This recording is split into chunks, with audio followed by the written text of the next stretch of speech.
check this out.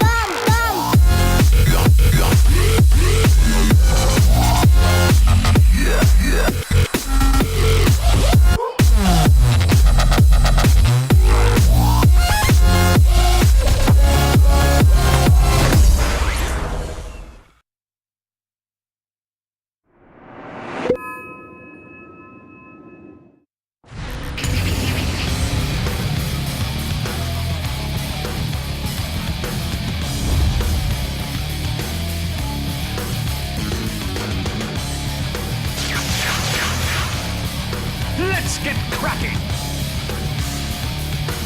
Welcome back, everybody, here for game number 2 in our 2-game series between Team Marino Tinkerino and the Alliance. Game number 1 already awarded a run to the bridge, or at least that's the way Alliance will want to look at it. Game number 1 not really going their way, not able to find their advantage, or at least hold the advantage, even if there was a chance for it here and there. Team Marino Tinkerino, however, with a couple of quick Roshans, breached the high ground, and with a very good fight, able to take the GG call out. Game number 2, though, well, it's a whole new world right now, and welcoming in my other man who's going on a carpet ride together with me. It's my Clairvoyance, my co-caster. What's up, man?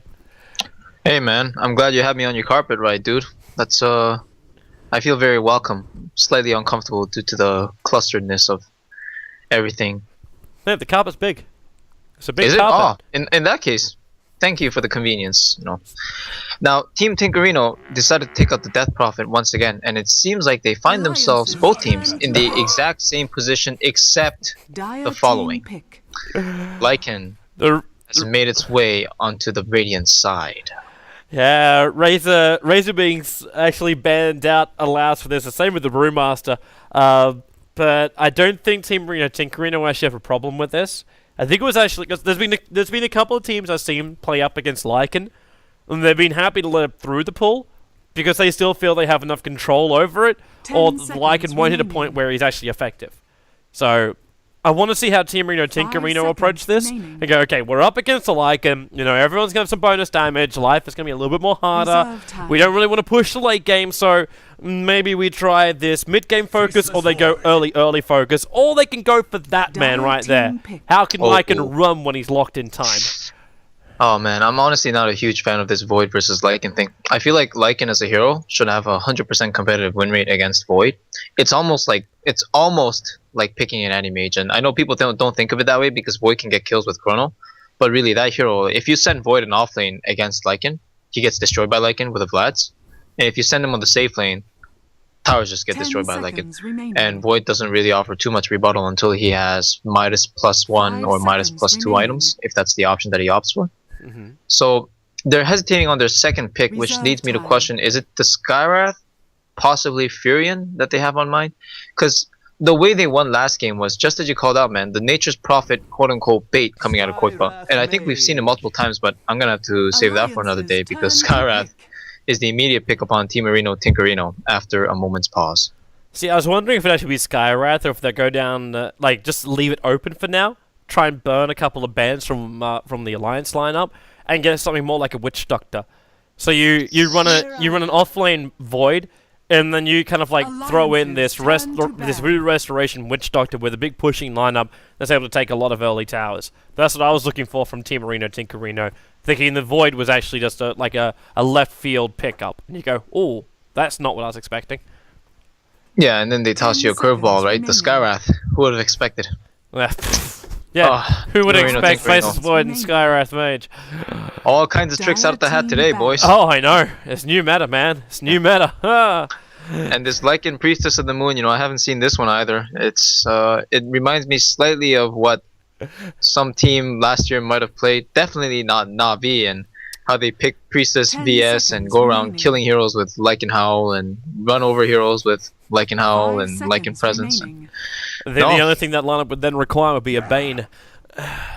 Possibly. But now the Earthshaker ban out, I guess Team Marino Tinkerino is really fearing that Earthshaker. I'm not sure if this is a result of scrims or something, but we saw Misery's Earthshaker yesterday. It's the combination which is being run. Actually, because I joke about Bane being picked up, but the Earthshaker's actually been a more consistent pickup with the Mirana. It's their roaming duo that you're able to get this fissure blocking out a path, or you get the straight fissure into a follow-up arrow. And To be that fair, combination that is still combo, quite though, scary. like it's 10 I know seconds remaining. I know in theory it sounds really good, but overall usually what happens is the bottom 5 arrow is either too seconds slow, remaining. or even if you have perfect coordination, the arrow just doesn't land as fast because that fissure is a Reserve huge time. range, which requires Earthshaker to usually stay out of vision to abuse it. And then the Dire arrow team coming in as well to like kind of predict where they're gonna get stunned at or where they're gonna move after 1 second, because that fissure stun at level 1, level 2 is not that high. Mm-hmm. It's not as easy as it seems. So I feel the reason I mentioned Earthshaker specifically is because they banned its first ban last game as well. And I saw Misery's Earthshaker yesterday in that matchup between Alliance and Navi. It was definitely good, but it wasn't quite enough to stop the aggression coming out of Navi when they used the Priestess, when they 10 used the Vengeful seconds Spirit. remaining. So I'm wondering if Team Tinkerino is actually okay giving up the VS 5 again, seconds because they saw it remaining. against Alliance last game.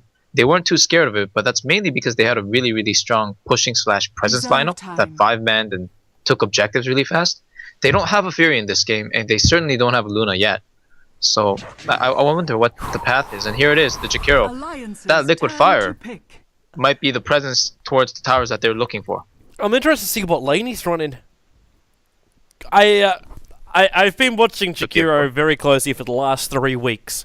Yeah, And, for sure. like, we started him out with, we could thank BZZ and virtus.pro for this one, a safe lane called Jakiro. Now, I've seen him switch into support, and I've even seen him actually venture back 10 into the seconds mid lane remaining. solo. There were 2 games I saw him as a mid-game solo. 5 Remember? Oh yeah, seconds you know who did that? remaining. Remember, Coast Gaming actually did that against Navi recently. The old Yep. Templar Assassin versus Jakiro matchup. Yep. The only difference was Dire Coast team Gaming had Death Prophet, and as soon as a tower push began happening, you just saw this tower life point go, and it just disappeared in a couple seconds. The other And of combo though I course- saw it with though was a mid solo, and it was run by a team in and this is gonna be like one of the randomest places for you to find it. Alliance's turn to But it was one of the WEC qualifying matches. I think it was I-League qualifying matches. It was kind of like a no-name team that was playing it, and they ran an Ogre Magi with the Jakiro. And there was who was the other dot effect? I think it was Viper that was there. Mhm. So what we ended up having was a max 10 level dual seconds breath and remaining. liquid fire. He went 1 point up. He went 1 point up in Ice 5 Path. seconds You then remaining. had like the initiating stun, which came out from the Ogre Magi, but then he'd actually throw on Reserve the come on words. What's his dot effect? AOE as well. Ignite. And then you had Viper throw out his Viper Strike and Poison attack.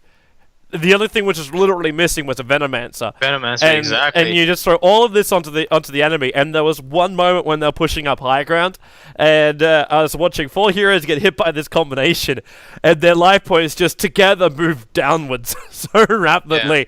I'm like, whoa, okay, that's just like, it's a death that you know is coming that you can do nothing about.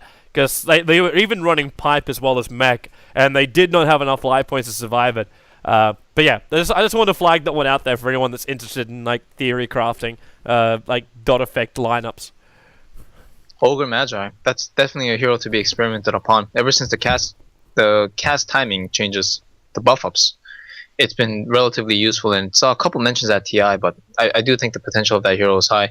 Not quite a Wraith King yet though.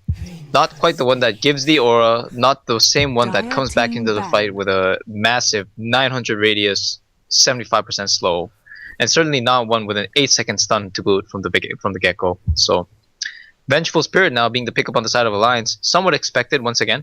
They have the Lycan Tide combo in conjunction with the 10 Vengeful seconds Priestess. remaining. And once again, these single target / big 5 ultimate lineups seconds that remaining. don't seem to work can work because they have the Rabid Wolf himself Reserve as the first time. pick.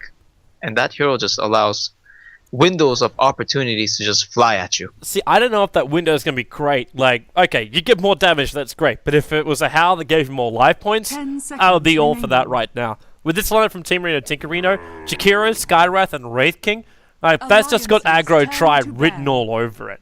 As a lane that can just walk in, Hellfire Blast, Liquid Fire, Jakiro support instead of core, and then Skywrath mage just all harassment damage. Someone like a VS won't be able to survive up against this. Yeah, but Toby, do you see that hero at the first pick, dude? Do you see that hero? He's staring you down right now. Yeah. You he's mean got the triple like beer. Mr. Toothy Grin, kind of like I'm actually like a bit of a takeoff of Wolverine's brother. Yeah, him. Oh, they did it. Alliance's turn Yep. to pick. Team Areno Tinkerino has just picked. Drumroll, please. Tinker. What Yep. a surprise. Seriously, this game is just surprise after surprise, man. I can't. I actually can't I want to possibly- say that this game is over right now for Alliance, just based on the draft. 10 seconds remaining. I know you get a lot of confidence in the Lycan, but right now I'm seeing better team fight 5 control. seconds I'm seeing a remaining. lot better early game initiation coming out from Team Arena Tinkerino, and the mid game Reserve control time. is really big from the Tinker. Not to mention the ability for him to start chasing down heroes like a Vengeful Spirit. She does not want to be on this map right now. Like level 1, she's gonna get harassed inside the lane. And by the time that she's up into a later levels, around like 15-minute mark, the Tinker's probably going to be his Blink Dagger up and running. And if you hit a 25-30-minute mark, the VS is just going to sit back at base, or else she'll be food. The Tinker will be everywhere. Honestly, my only issue with this game is Alliance, being the relatively new lineup that they are, have to draft heroes by players instead of play styles. And I was wondering what their mid heroes. You know what? If Chessie can actually play a Pug now, I still think everything is a-okay. I was thinking more along the lines of they can't pick a melee for their mid laner right now. They did. Actually, as I say that, Loda's gonna But take that. It depends what lanes they go to. Like, we had Loader on the off lane the last game. Like, they're not really locked in. The only person which I don't think really modifies its position is Chessie. But Well, that's the thing. I thought right now what was gonna happen was a Chessie hero was gonna come out, but instead he's gonna take the Prepare for Lycan, battle. and Loda's gonna take the Pug now, they which once switched. again makes They everything switched. okay. Lotus Oh, now on did the they? Tide. Admiral Bulldog's now on the Pugna. Loda Tide, huh? Yeah. Maybe Admiral Bulldog just feels more confident with the Pugna. So it's a boots first Pugna, and it's a stout shield. Oh, yeah. So we get Loader to run safe lane, and I think his job is just to stay alive against the aggro trailing of TT, or force him to rotate top. Then Arcane and Misery are roaming ganking. Admiral Bulldog tries to force the top tier 1 tower in the meantime, and while they're doing that, Arcane and Misery, they get a pick off, they keep the momentum, and then force out the towers. I'm liking this a hell of a lot more from Alliance, and then the Lycan is giving him all the bonus damage they're searching for, while trying to survive up in the middle lane up against the Tinker. Now, 30 I want to see what he's seconds also to going to battle. level up, if he goes for the Howl first level, or if he feels going up against a Tinker, he's going to require the Wolves in order to get any form of CS. And not to mention, he kind of needs to have the Wolves out and running too, or else the Tinker rune control is going to destroy them. And that's at least something the Wolves can, like, 100% take care of. They'll burn a little bit of mana for it, but to stop Tinker from getting action runes is definitely going to be worthwhile. The battle I'm still not begins. convinced though, because like although these problems that you've mentioned might actually transpire, at the same time, this Alliance roaming duo will be a lot more effective, a lot more successful with Lycan to boot. And on top of that, this Pugna hero is actually offering incredible amounts of presence as well, because we've seen this offlane Pugna mainly coming out of IG at TI. What she does with supports is just take down the tower so fast without losing as much, without having to commit as much as what Team Tinker had to commit. And when you see that kind of tower going down, and you saw how much commitment Team Tinker made last game, you would think that they would lose out in the exchange, but they still came out ahead in the end, even though it was even at the start. And this Pugna hero just does that Ooh, so much Chessie. better. Real trouble right now with concussive shot slowing him down. He'll summon up some wolves right now and try and get himself into the tree line, but quite far. This all started because the Lycan decided not to block at all. He wanted the creep wave to go underneath the tower so it would push back again. And this is the 2 waves of experience which he's now going to miss out in half of that he was meant to take originally. And it was an Invis rune from the Wraith King that helped set him up for all of this. Yep, and you know what? Look at his item build. He's not doing the fast rush bottle, and he decided to pick up an early quelling bit as well against the Tinker, right? It's a hard decision to make at the start, especially when you have roaming supports you expect to be the aggressors. But what happened just now is going to completely destroy this early game for Alliance. And now that this Pugna is going to get zoned out because his supports have to rotate around, means that Alliance have already lost 2 lanes. And this Void versus Tidehunter matchup is somewhat of a wash. Both heroes will farm, although the Tidehunter will farm better. I don't know when Arcade's just done this. They actually pinged up before this Observer Walk got planted because they saw it. Admiral Bulldog. dead. Oh man, it's dual breath liquid fire build from Sing Sing. Let the dot effects tick. The arrow coming in, however, and Pycat actually hitting the trees. But Misery, I don't know if he's even going to get there. With Arcane Orbs, now there's actually a point up in the Ice Path. Not to mention Liquid Fire. Yeah, they're going a long way to the T1 tower. Sing Sing, Bulbash take the aggro off, and while Arcane and Admiral Bulldog, they're chasing after Pycat. He's bought a TP scroll. Unfortunately for him, he's got no mana to use it, and it's also back in his stash. So into the corner, Admiral Bulldog, he's being chased down right now. Skywrath Mage does go down to the Mirana, and Admiral Bulldog will pick up the Wraith King in the tree line. So TT, their advantage which they were claiming on the top lane, they want to push it a little bit further, and they may be paying the price for it. Yeah, they committed way too deep for that for sure, but I think they had an idea that they were going to die for it anyway. I find the interesting result is that as the hero was rotating out on the side of Team Tinker, Sing Sing walked out and was able to camp and secure the next rune for Tinker, which was a regen. This mid lane that was already going bad for Chessie is going to go even worse now because Tinker is going to have that sustain that he normally shouldn't have with just a bottle. Everything is still going really, really well for Team Tinker, and now Bulba, Tinker Specialist himself, is going to be able to stack the jungle, whereas Tinker player Pycat? And okay, fine, Pycat. Okay, well he's going to be the first stunner, but then in the end we got a Centaur coming in through the tree line, and maybe, well, there's three of them together. They get the stun over on Bulba, Misery follow-up arrow, but the damage is too much coming out when Tinker also arrives to the fight. There's VS and Mirana. It took too long to get the initiation off. It's because also the Wraith King was just hovering around the fog with the war on the other side of the tree line. And that allowed an easy rotation off for Koipa. And that's some good kills for him too. He's on 2 for 0 right now. So this Tinker's going to get a rather quick BTs. You know what? Honestly, I think they just Alliance, they really did their lanes wrong completely. I really feel like what should have happened is this Lycan should have been on the safe lane. Getting a little bit of babysit support and just enough times for him to get like a level 4 or 5 minute Vlads, because he could if he just rushes it with support. And then what would happen is mid lane's going to get pressured on the side of Tinker because he doesn't know where the supports are all the time.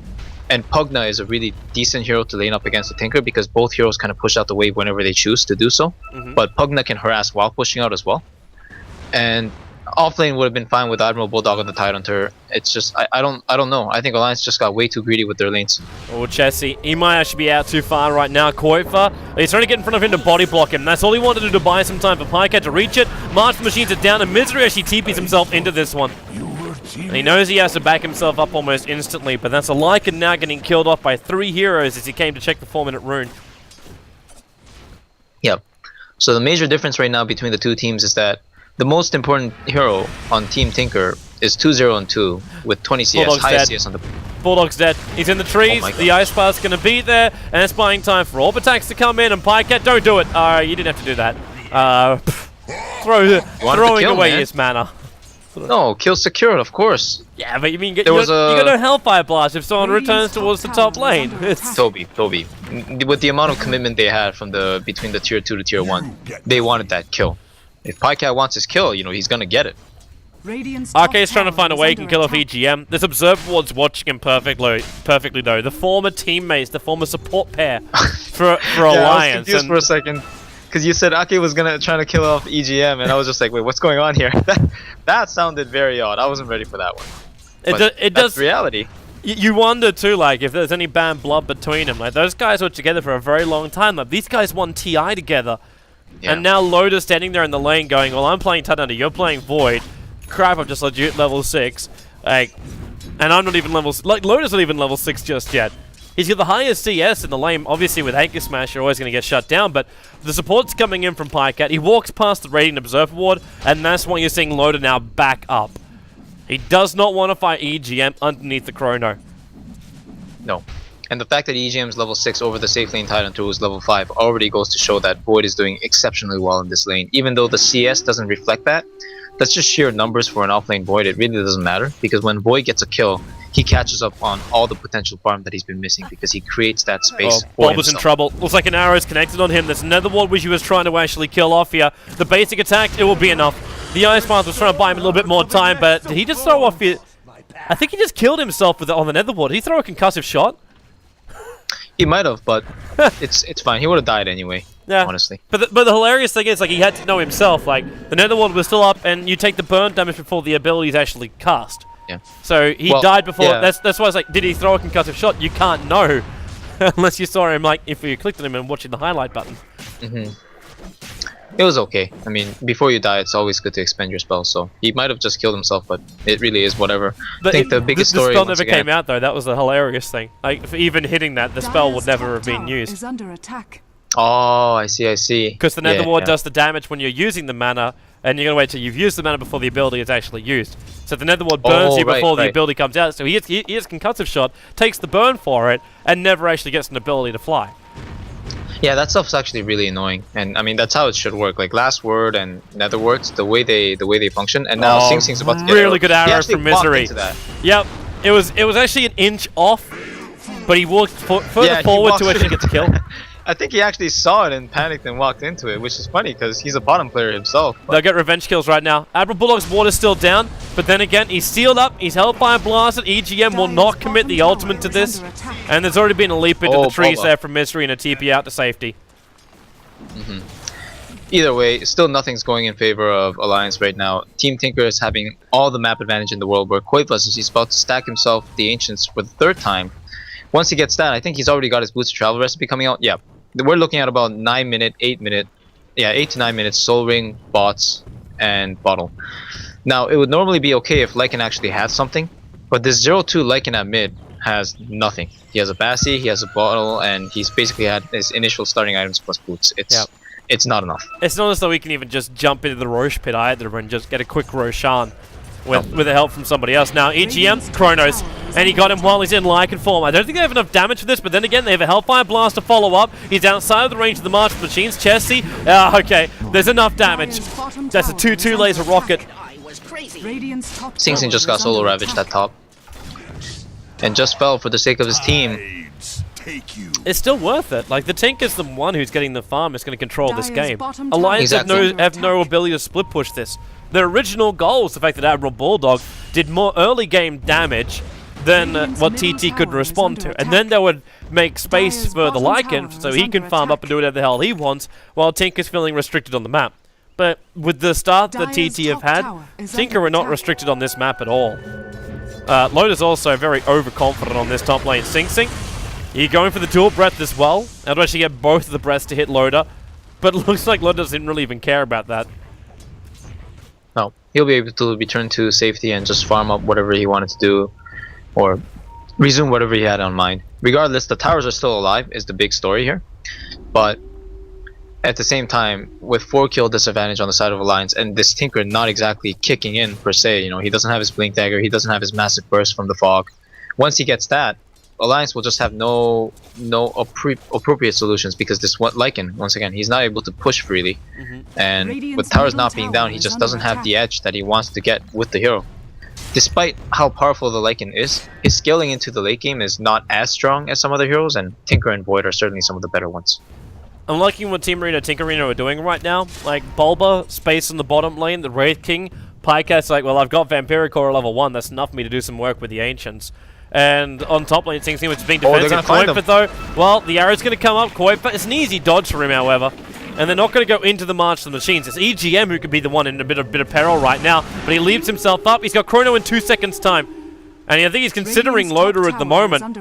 His leap is, however, still on cooldown. And yeah, Loda, he actually picked up a regeneration rune, but the Mystic Flare coming out from Bulba helps to bring down Loda. The Hellfire Blast from Pycat with extra orb damage from Bulba. Need one more range attack, but there's 2 melee heroes chasing him. So EGM, well, there's that time walk back off cooldown, giving a double kill to the Faceless Void.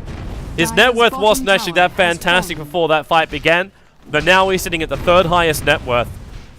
Oh man, look at this tower just dropping at mid. That liquid fire doing more damage than the Dragon Knights, Dragon Breath. Ah, that was the other combination. They actually ran to it. It was DK and Jakiro. Yeah.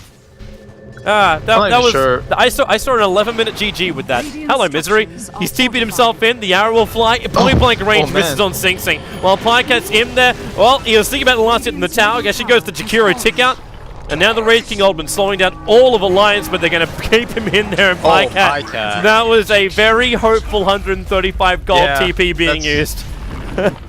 It's not Christmas yet, buddy. Ever the optimist. Top tower is under attack. Oh, I just had a big flashback to your bitching about a year and a half ago. You're a little bit more outspoken back then, and you actually you flamed the living crap out of Loda for wasting 135 gold. You're Did on I? yeah, you're on his back for like a good Radiant's 5 minutes bottom during a tower broadcast. is under attack. Holy smokes. Yeah, That's 135 gold. but that was I'm just also kidding. during the age of like the DreamHack times. Like it was the ultimate efficiency games. I was like, okay, how I many see. times are you stacking? When are you taking your farms? What's the rotations? When's these mass serpent wards going down? When are you pushing out towers? Like when are you getting your money? So it was it was under the spotlight for most casters around that time. But good times remembering the bad and the good. Good times indeed. It's a shame he hasn't wasted 135 this game though. What do you mean a shame? He's doing. Shame. He's done a really good job this game. Like, sure, Yeah. he hasn't. Like, he wasn't able to shut down a void, but you can't do that anyway as a Tide Hunter. All you can do is just lane and CS control. And then you get your Blink Dagger up and running, which he has. 12-minute sim. So he becomes the initiator. Means Admiral Bulldog is able to force out because you got Loader as this big buffer for Alliance now. They've got a really also great Observe Ward up on the higher ground. Dire's Instead, the middle ward tower is positioning under attack. makes it impossible for Team Tinker to even harass. Like, Coinfer knows it himself. He can't just jump in and harass. That's what Pugner kind of does great up against a Tinker during the fights. He can't always just keep Radiant's blinking bottom himself tower around is because he under keeps taking attack. damage all the time too. Shadows. And that's Oh, gonna, and the Priestess ultimate. are they going to jump up mid? Oh, they got Pike out near GM. It's going to be a blink to a Ravage right now from Loader to make this happen, or else they won't get anything. They know the reincarnation's down. There it is. It's a point-blank range Ravage with the blast, and whoa! Oh my! Oh my! Team Tinker Well, never that saw kind that of one play. coming. Dire's middle Yeah. tower is under attack. That kind of play is always nice to have. Dire's Now, middle tower It has what fallen. seems like a very, very huge advantage actually leaves a huge gap as well for Alliance's play. This is the time for Team Tinker to actually respond and say when their Void and Wraith King are up, At they the same need to time, push. though, man, Bulb was on a 5-second stun. You want him to respond? You got 3 heroes coming to this bottom lane. They see Oh Sing Sing, my. they see Bulber, and Lotus rotated in. They catch out the Skywrath Mage, and Sing's on the run. Arrows off cooldown in 1 second time. If he can just connect for a small amount of time, which he does do so, Sing was actually going to go for the 1-2 triple deke dodge, but didn't really work. The Nether Wall is down. If he casts an ability, he's going to be really careful, and he knows it too. Pyke is trying to get rid of the ward. The attack from Marana. Misery's able to connect. The swap pulling back Pyke, Oh, but then he man. GM. That's a big chrono. 4 heroes to get caught inside that one. EGM though being sent up by RK. They're buying some extra time here as well as Space Pike, and he's still trying to kill off RK. Finally, it will be a double kill for him. But the Wolves from Chelsea back on the front line. So Pike with a double kill. The Wolves are chasing him down. He's low on life, but he's back at range to the tier 2 tower now. So the Wolves can't finish the job. But they take Bulber as he arrives to the lane. Man, that That was was meant, you were so- saying that was meant to be TT's turn to fight. It turned Yeah, out to it be an was. even trade. Actually, is that even an even trade? That's 2 supports for a core and a support. Oh yeah, you know, Alliance won for sure. They forced out a Chronosphere out of the Void while their Titan to Ravage was down, which is 1. And then they actually got the Void kill again, which means that Void is now farming and creating a scaling difference as the Radiant's moment top goes tower on. is under attack. Whereas Alliance, they have time to refresh their cooldowns, so can you say Space Maid? You certainly can, and I think what happened was Team Tinker, it was definitely their time to shine for the time being, but what happened was they committed too deep into that tier 1 tower, not paying attention to the map overall. You know, they had a nice ward placed there. I think they actually saw a couple of heroes coming in, but the blinkers just got there a little bit too quickly, and the leapers and the blinkers, I mean. And they were unprepared. They got caught with their pants down, and I don't think they had an adequate response prepared for it, because they just lost 2 heroes from the start of the fight. The Tinker's presence was not available with the March of the Machines, and that made a world's difference as to how this game's going to pan out for the next 4 minutes or Radiant's so. bottom tower is under attack. And this game right now, I thought my rares were lost for tonight. And right now, maybe they're going to be restored. Because Alliance, they're forcing the tier 1 tower on the top lane. It's a trade-off, because obviously you've got like the 2 Winged Fiends here on the bottom lane, forcing at the tower here. The Lycan Wolves looking for a denial, and actually Cheshi got it. So not only did just Pug take the top tower, but they also get a denial on their bottom tier 1. So that's a better trade for him. The arrows are flying up. It's looking for an opening on Kuiper, who's actually a long way up. I thought he was going to blink himself into that arrow for a moment. But the push can come from Alliance. This was the purpose of Admiral Bulldog. This is the purpose of having him on the Pugner. It was the ability to force towers early on while having the buffer. And having a Lycan already with a TD rune too, they're going to take a tier 1 and a tier 2 tower, so they come off better for the trade-off. And they can even TP the bottom lane to hold on to it. TT cannot push at this rate. They got really great lane control, but when Alliance get ready to push, they're just not fast enough, TT. But then again, Admiral Bulldog, when he solos TPs in, he has to move himself up. The Tinker's TPing himself in. The Ice Blast's going to be there too. But there's so many TPs on the way. Admiral Bulldog, the 6 charges to mech. He's got mech in 2 seconds. Actually, the Drain keeping him alive for a moment, but Shakira's tick out. The Liquefier did the work. There's still a 1-for-1 trade-off, and now Void! Oh, he got him in the Moonlight Shadow. The arrow's coming up. It's forcing EGM out of the corner. 16 with the Ice Bath holding him here, and Pycat. He's one hit on the like of the Urn Charge, actually ticking him out. The Reincarnation will trigger, slowing down Misery, RK, and Loader as they're retreating back out of here. And RK, Hellfire Blast from Pycat, picking his target wisely. Know he can get a kill on him. The Starfall from Misery. It's not enough control. The Ice Blast from 16, perfectly predicted into the trees. While Loader blinks away and disjoints the Hellfire Blast. And TT now, they're the ones getting the upper hand in the team fight. Yeah, this is honestly how the fight should have gone like a couple of minutes ago. What happens is anytime the Tinker has the March down before the Nether Ward is dropped, it just means that the positional advantage is way too big for any team to fight upon that. So basically, Alliance need to drop the wards and have the Tidehunter ready to ravage before the fight starts, or the Tinker has to have already casted his spells or at least maintain presence. Because both teams with big ultimates coming out of the Wraith King and the Void and the Tidehunter, they can all take each other's fights so long as they're the initiators at this point. And both teams have demonstrated to us that they've got plenty of damage coming out from their lineups. But it just seems like neither team was really prepared for some of the engagements, and bottom just now seemed to be like the fight that had the most preparation built onto it, although it was somewhat abrupt as well. And even then, Team Tinker came out completely ahead of that exchange. So I expect the next fights to go similar, but Team Tinker has to be careful when they pick these fights, because this Ravage and Lycan Misery can easily turn fights. Solo kill on a Bulba right now if he can. Stick charge, Mystic Flare, Misery! 1-for-1 trade-off. 1-for-1 trade-off. And that actually favors Koipa. That favors Team Tinker, because he gets the solo kill and the EXP out of it, and also he was already pushing the top lane, so he'll be doing exactly what he wanted to do and just continuing here. He actually didn't end up getting the kill. The kill still went to the Skywrath main. To be right, he does take all the experience, but Pycat, no, he's called off on the bottom lane. Anchor, Garsha's Wave of Terror, it's a -6 armor on the Wraith King. Decrepify and Blast, actually Decrepify and Drain. They actually use the Blast, but it gives Loader the last hit. But notice too what Loader's also building into. He's actually going to go into a Refresher Orb. I don't know about you, man, but this for me just flags the fact that Alliance, they don't want this game to drag past the 30-minute mark. They get that Refresher up, they have double Ravage, they heavily win the fight, and they take a Rax. That's got to be the goal right now from Alliance, looking at his build.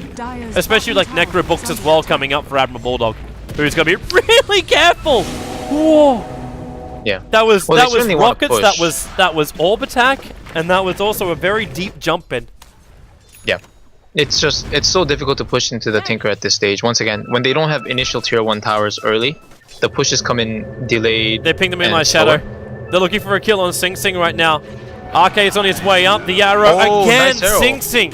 Man, it's like he should be playing Major League Baseball. He's catching every single thing on the field right now. Yeah, it's unfortunate that he gets caught out in somewhat of a similar manner as earlier rather, but Pycat just had the same thing happen to him at bottom lane. So once again, Team Tinker are kind of giving up extra kills that they really shouldn't be, because their 5-man potential is really strong as well. The other thing they could be doing is what's actually getting pinged out right now, which is the Roshan.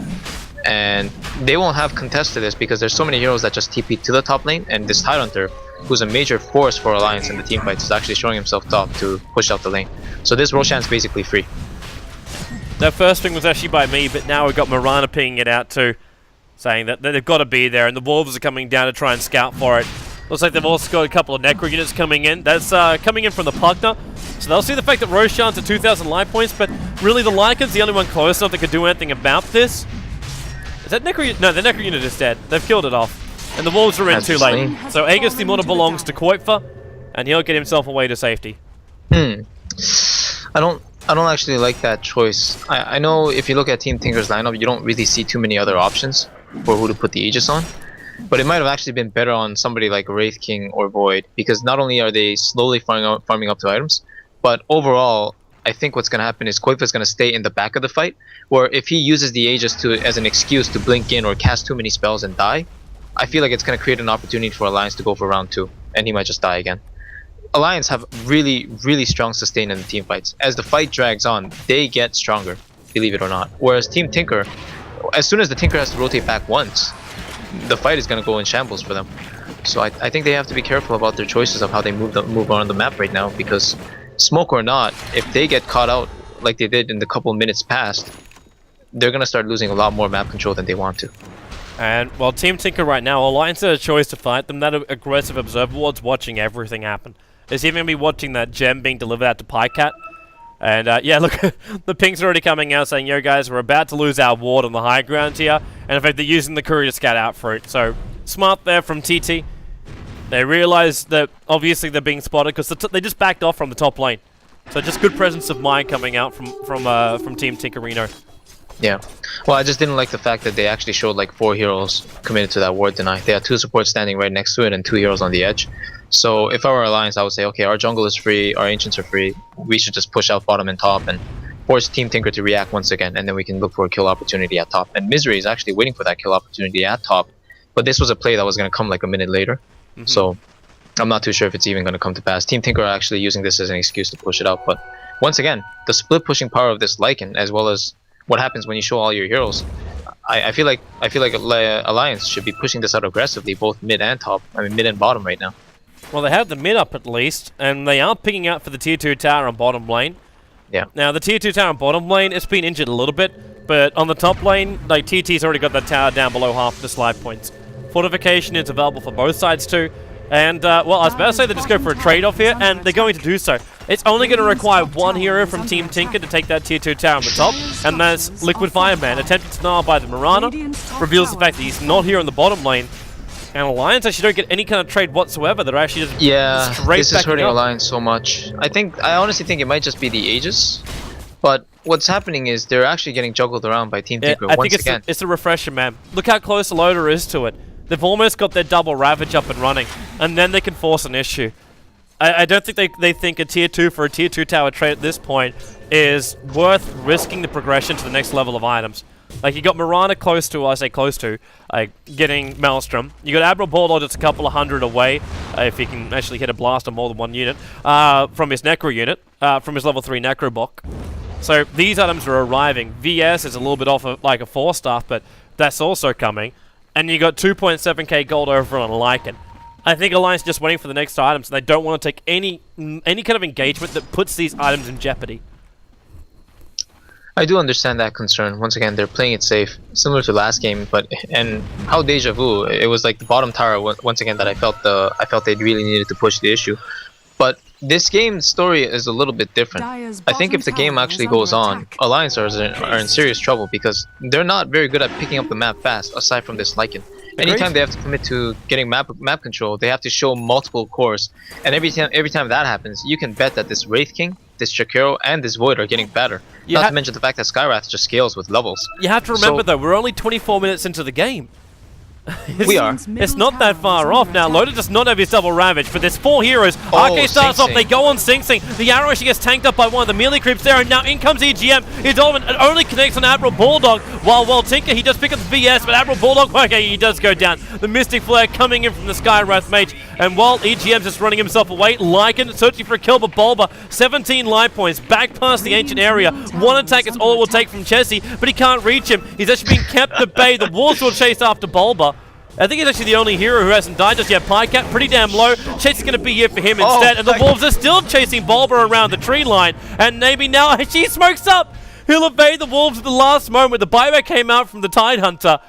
But Bulba survives till now. This Necro is trying to get the extra vision. He comes and he swipes the gem and it's away. Bulba! He still just will not die to Alliance. But he played that well. That will spoil the fight. Yeah, he played that really, really well. Going back for that gem was huge. And although you can expect that Alliance probably won't get any map control anytime soon because they not only did they not kill the Tinker, but even though they had Ravage, they had to use buyback. And now this Tidehunter might actually die. Oh, he has to do secondary Ravage. They need more help here or else this is going to be completely blown for no reason. Oh, Koipa, big mistake. Oh, look at what's in his storage. No, he only just bought that. He only just had that. Sure? The courier just brought it back. Like, I'm almost 100% positive. I thought he was doing the bottle swap. Are you sure? No. I think he used it in the last fight. No, he didn't. He didn't have Ghost Scepter on him. I'm actually looking over towards my side screen right now so I can see the later click. Do I click on him? Yeah, it's back in his stash. Oh, I see. He didn't have it straight away. But yeah, maybe you are right. Like, I don't know if it was just instantly created then because I didn't see it flash up. Yeah. But it was Well, if he definitely in had his the stash when he E-Blade- went to top lane.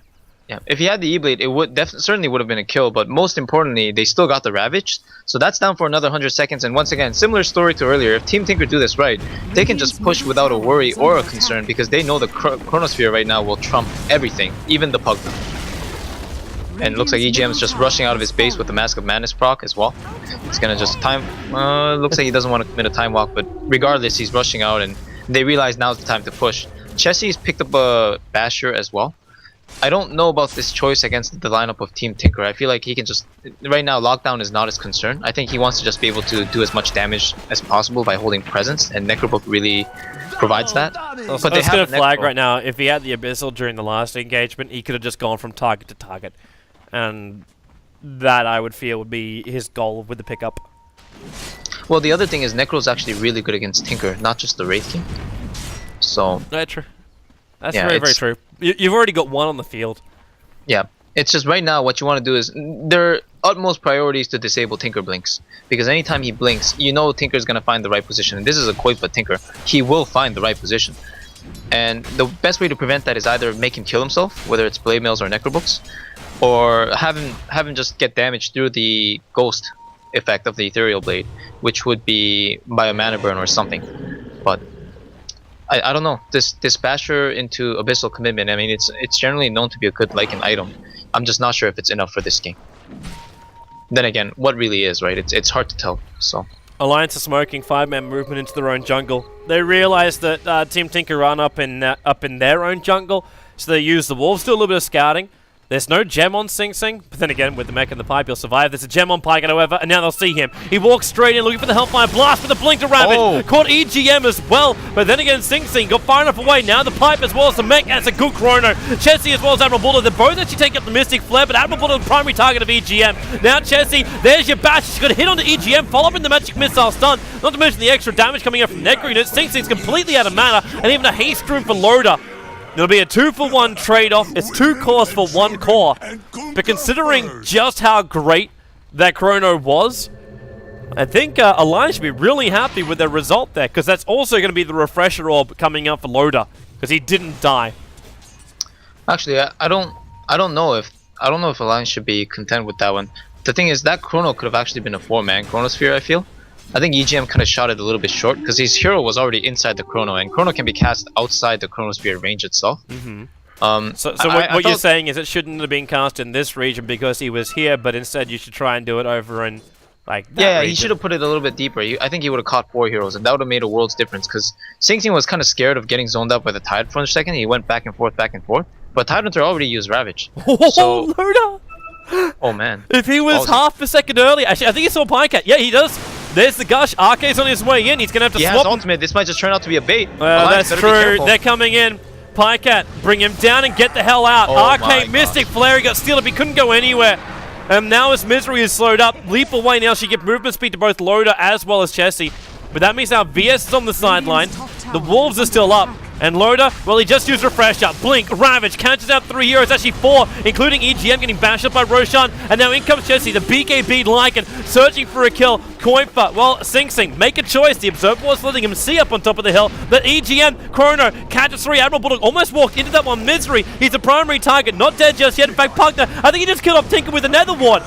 Oh, man. That's a big mistake right there on Pycat. Now he's on the run, no reincarnation. 2 heroes on the sideline who get decrepified. The ice part from Sing Sing, trying to buy some space. Macropire. The Gush is still on Pycat, getting body blocked up by Chessie's Wolves, holding him on that ramp area. Sing Sing, another liquid fire, slowing down Chessie. The arrow, Pycat. Whoa, hey!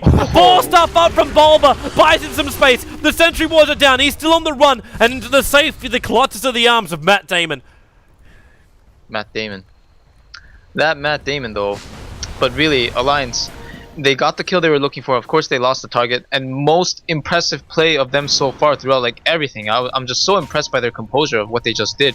They actually backed up, got just outside of the edge of Team Tinker's vision, and decided to say, Loda said, okay, I have Ravage, I'm going in. And he actually just went in on 2 really big targets.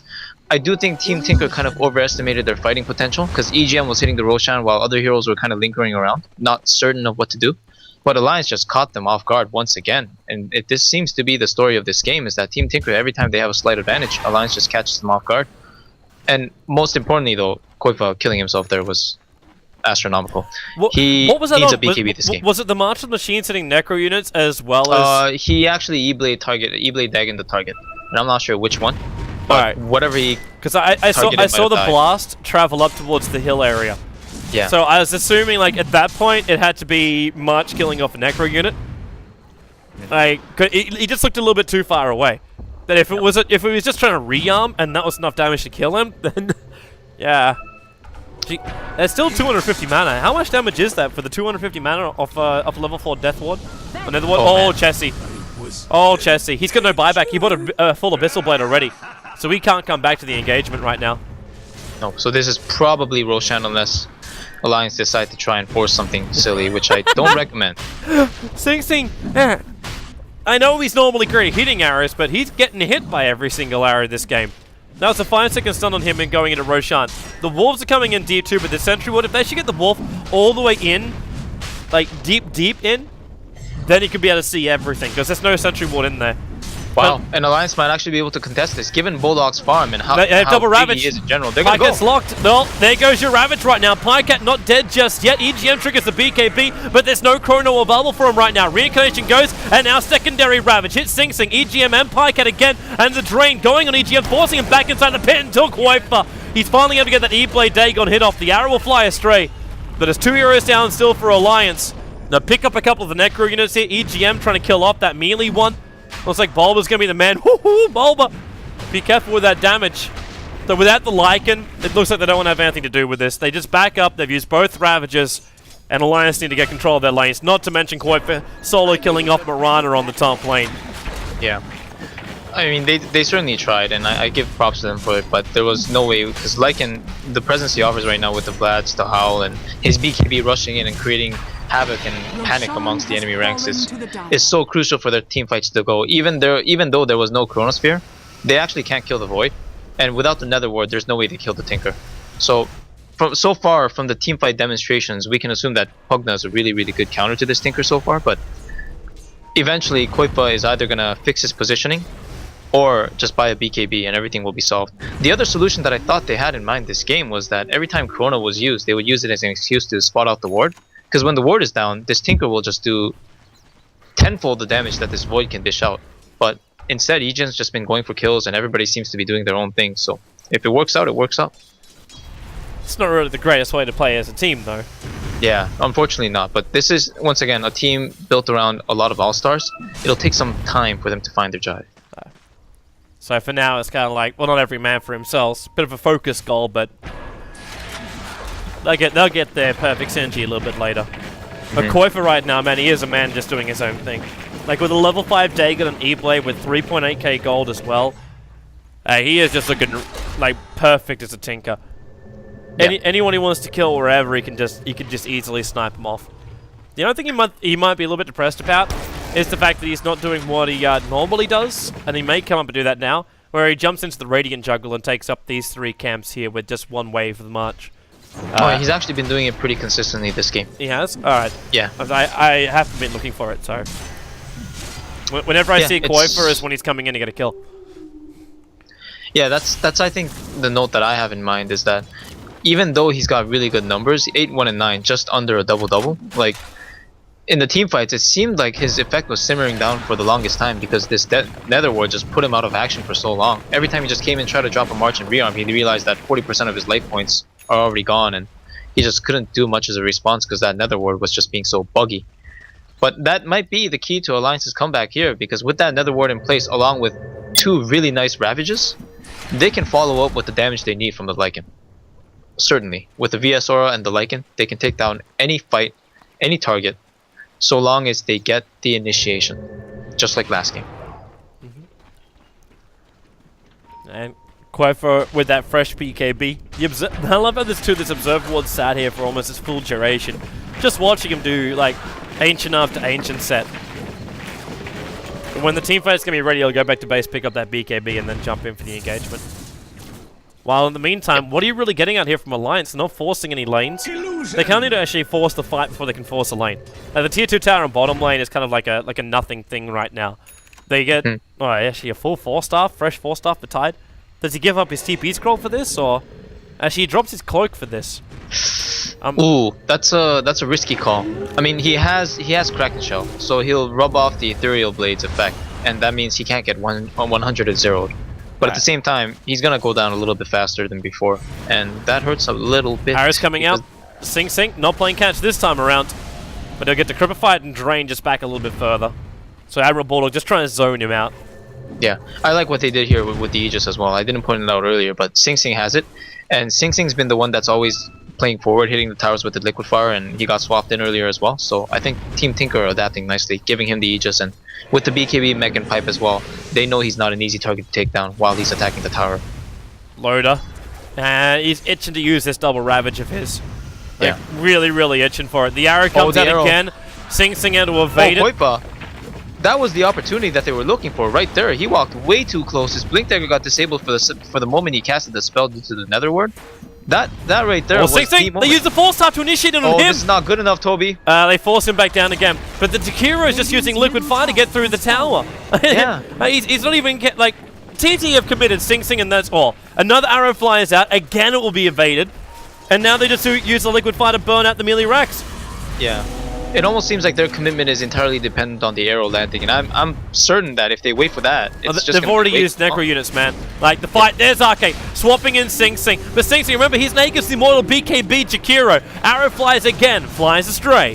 The Nether Ward being decrypified, so Sing Sing can't get rid of it straight away, but he's still very, very low on life. And he's back up again. Liquid Fire hits, and look at that tick damage. Like, they actually don't need to do anything else apart from just Liquid Fire the melee racks. He's still got the Aegis the Immortal. And now 4-star wave, pushing him around. The arrow and magic missile will connect, but EGM is a triple chrono. He got RK on the edge. Loader, he burns out. Does he have buyback available? He's got to get back here in the engagement, and the answer is no. He doesn't have it. They'll lose their mid-ranks. Morana will buy back right now, but Quoipa making quick work at the back-end players. Chessie has to run himself away. The BKB is already down. An arrow will finally connect, but it's after they've lost their mid-melee racks. And Quoipa, Misery will drop. I think that's GG with Loader getting caught out. There's the call coming out from Misery. The game was good, but TT will take it 2-0. Oh man, that fight was so hard to take because of how Team Tinker positioned themselves and anchored right in front of the tower with Liquid Fire just burning away at the tower, diminishing the presence of the tower as well, because under Liquid Fire, the tower basically doesn't attack. But that one moment when Tinker had casted his March of the Machines and the Pugna Ward just shut off his Blink Dagger, that was the golden opportunity. If they didn't jump on that, Team Tinker will be even more cautious after that point, in which case they were. And the end result is that they slowly dwindled down the tower, slowly dwindled down their axis, and forced out a reaction out of Alliance, which in turn EGM came with a massive 3-man Chronosphere, and the follow-up was just too much for Alliance to handle.